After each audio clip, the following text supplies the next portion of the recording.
Hey friends, today we are talking about the very first and most important question when it comes to using classifications to stage and grade perio. Maybe sometimes it gets missed, but this question, the very first question, is what's going to set the tone for your whole stage and grade. Stay tuned.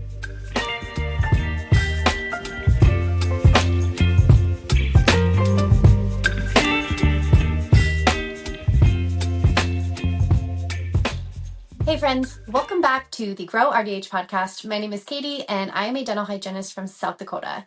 We are talking all perio-related themes for the month of April because April is my birthday month. So I love perio, I love talking about perio. And last week we talked about CAL and why CAL is incorrect in our software. So if you want to re-listen, go back and listen to that episode. Let me know what you think. We really need to be auditing our perio charts, making sure that our CAL, as in loss, is actually accurate. But even before we get to the CAL discussion, there is a question that I believe sometimes gets missed. And that question is it health or disease? A lot of the times we focus on CAL only, and we're looking and we're seeing that patients have CAL. And sometimes I'm afraid that we automatically jump into the mindset of, well, automatically we're going to start staging and grading because they have CAL. And this is one of the biggest changes in the 2017 classifications that I think made a huge difference. And I've talked about this in episodes before of why the 2017 classifications are so great. And this is one of the reasons.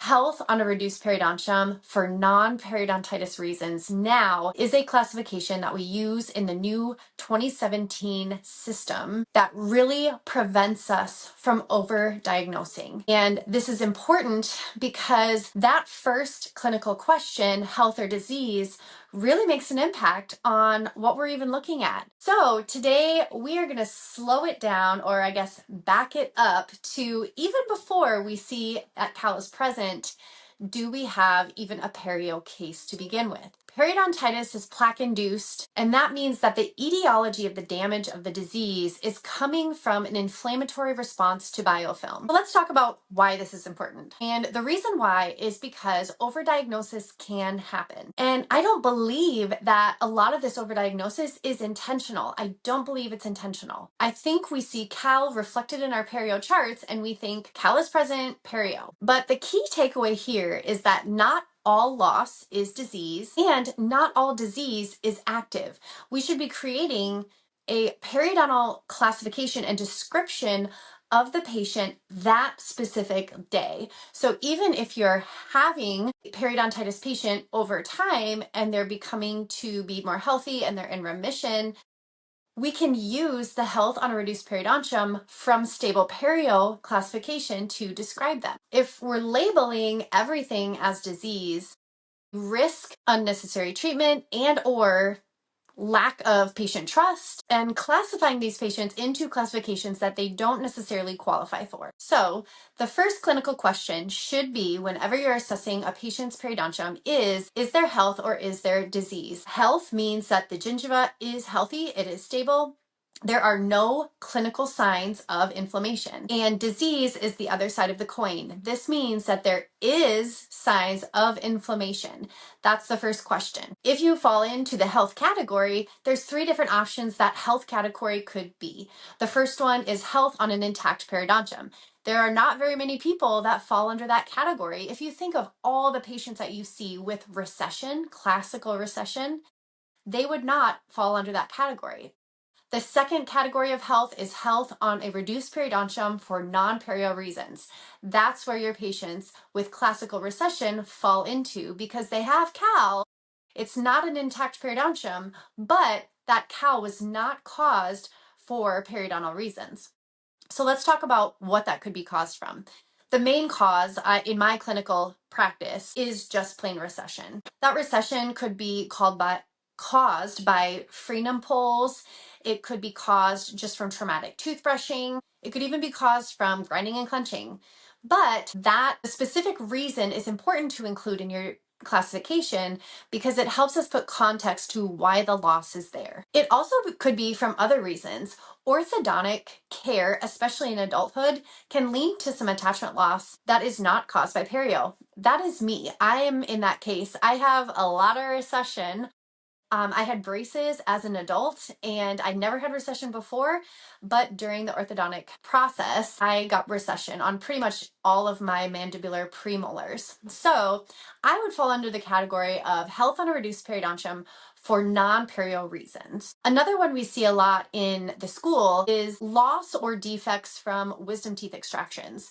Now, this can kind of cause periodontal problems because it's hard to clean, especially at the terminal molar, and it can lead to periodontal issues down the road.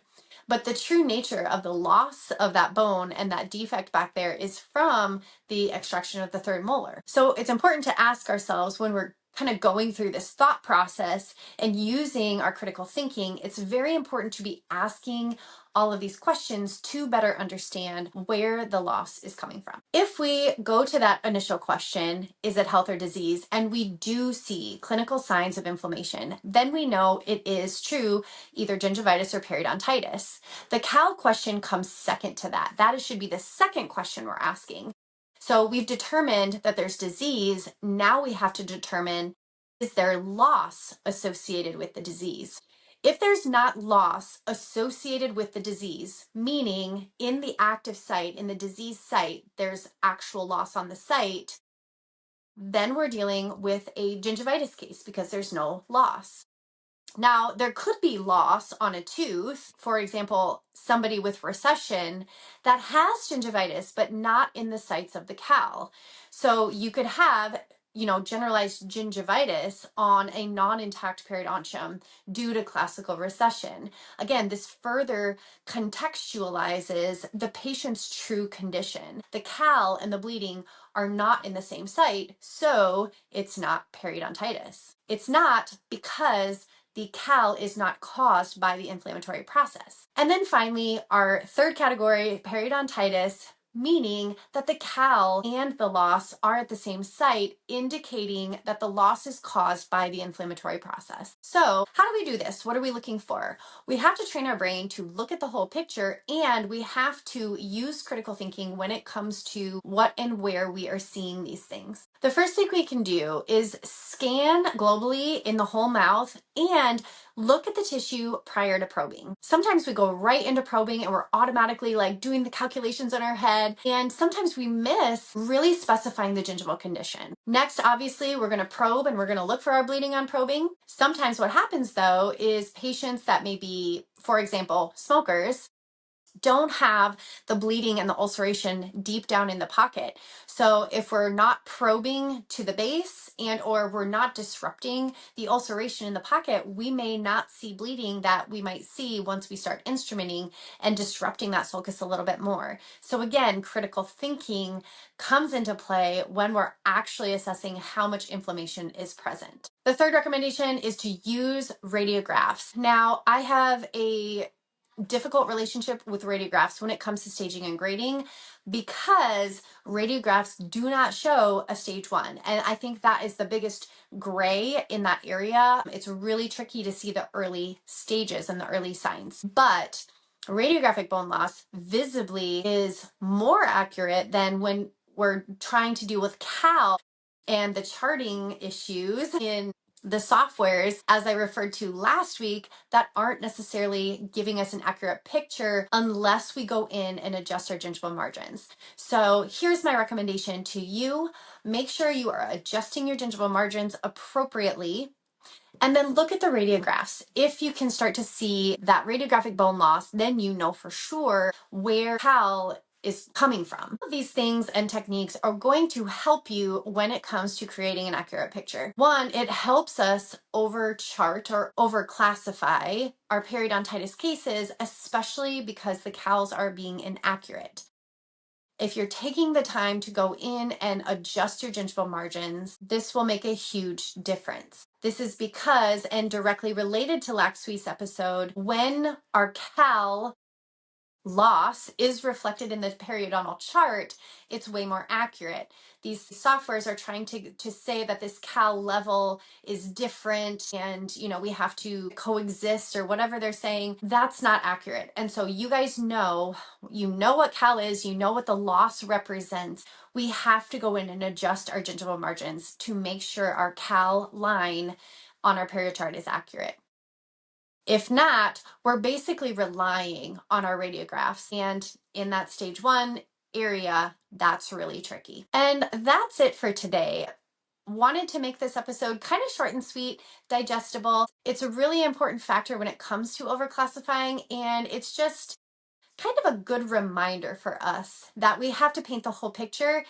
And I think that those health categories are being underutilized. If you need a refresher, I highly recommend going back into the 2017 classifications and all of the journal articles that they published, the findings on this, because the health categories broken down really help explain this. So I'm going to link the health category 1 in the description for this episode. Please visit it. It is just a good refresher. It's a good reminder for all of us, and it helps us correctly classify. I hope you have a great Easter. This will be coming out on Easter Friday.